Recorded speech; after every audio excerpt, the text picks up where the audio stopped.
বৈরী আবহাওয়া ও লঘুচাপের কারণে উত্তাল ভোলার নদী ও সাগর। অতিরিক্ত জোয়ারের প্রভাবে মেঘনা নদী ভয়ঙ্কর রূপ ধারণ করেছে।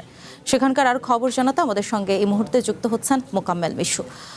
মিশু, নদী কতটা উত্তাল সে বিষয়টি জানাবেন, আর পাশাপাশি আরেকটু জানতে চাই যে দুর্যোগ মোকাবেলায় কোনো নির্দেশনা কি আবহাওয়া অফিস দিয়েছে? ভোলার যে মেঘনা নদী রয়েছে, এই মেঘনা নদী কিন্তু খুবই ভয়ঙ্কর রূপ ধারণ করছে। একই সাথে একদিকে নদীর তীব্র স্রোত এবং ঢেউ এবং বাতাসের যে তীব্রতা, এতে করে কিন্তু ভোলার যে ইলিশা লঞ্চঘাট এলাকা আমি এখন রয়েছি, এই লঞ্চঘাট এলাকার যে সিসি ব্লক গুলো রয়েছে, সিসি ব্লক গুলো ঢেউয়ের তোরে নদীতে বিলীন হয়ে যাচ্ছে। এবং শুধু এই ইলিশা এলাকা নয়, এর বাইরে শিবপুর, রাজাপুর সহ অন্যান্য যে সমস্ত অঞ্চলগুলো রয়েছে, সব জায়গাতে একই অবস্থা বিরাজ করছে। তো এই বিষয়ে আমার সাথে কথা হয়েছে ভোলা পানি উন্নয়ন বোর্ডের যে নির্বাহী প্রকৌশলী জিয়াউদ্দিন আরিফ।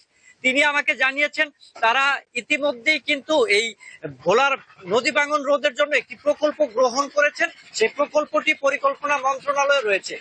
এছাড়া এখন যে আপৎকালীন সময় রয়েছে, এই সময়ে তারা এই দুর্যোগ মোকাবেলার জন্য তারা এখন জিও ব্যাগ ফেলছেন বিভিন্ন স্থানে। এছাড়া তাদের আরো অনেক জিও ব্যাগ প্রস্তুত রয়েছে, যে কোনো জায়গায় যে কোনো ধরনের অপ্রীতিকর ঘটনা ঘটলে তারা ফেলতে পারবেন। এছাড়া আপনি যে দেখতে পাচ্ছেন যে এখানে আমি যে ইলিশা লঞ্চঘাট এলাকাতে রয়েছি, এই ঘাটের যে সামনের জায়গাটি রয়েছে, এটি একদম জোয়ারের পানিতে তলিয়ে গেছে। এখানকার মানুষের যে বিশেষ করে যাত্রীরা যাতায়াত করতে খুবই একটা ভোগান্তির মধ্যে পড়তে হয়।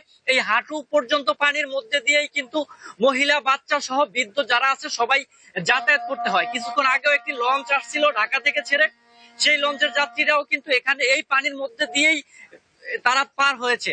এবং যে কারণে কিন্তু এখন ঘাটে যাত্রী নেই বললেই চলে, অনেকটা শূন্য।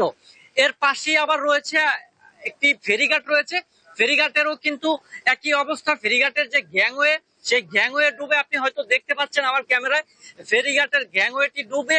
এখানেও যে ফেরিতে গাড়ি ওঠানামা করতে পারছে না।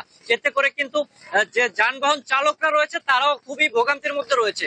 তবে আমার সাথে কথা হয়েছে ভোলা কোস্টগার্ডের সাথে, কোস্টগার্ড দক্ষিণ জোনের যে মিডিয়া কর্মকর্তা এবং কোস্টগার্ড দক্ষিণ জোনের যে অপারেশন স্টাফ অফিসার রয়েছে, তারা আমাকে জানিয়েছেন তারা খুবই তৎপর রয়েছেন এবং খুব নজরদারির মধ্যে রয়েছেন।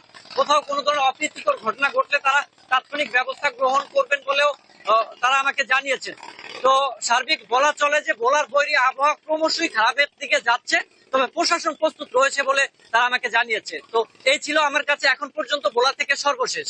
অসংখ্য ধন্যবাদ মিশু।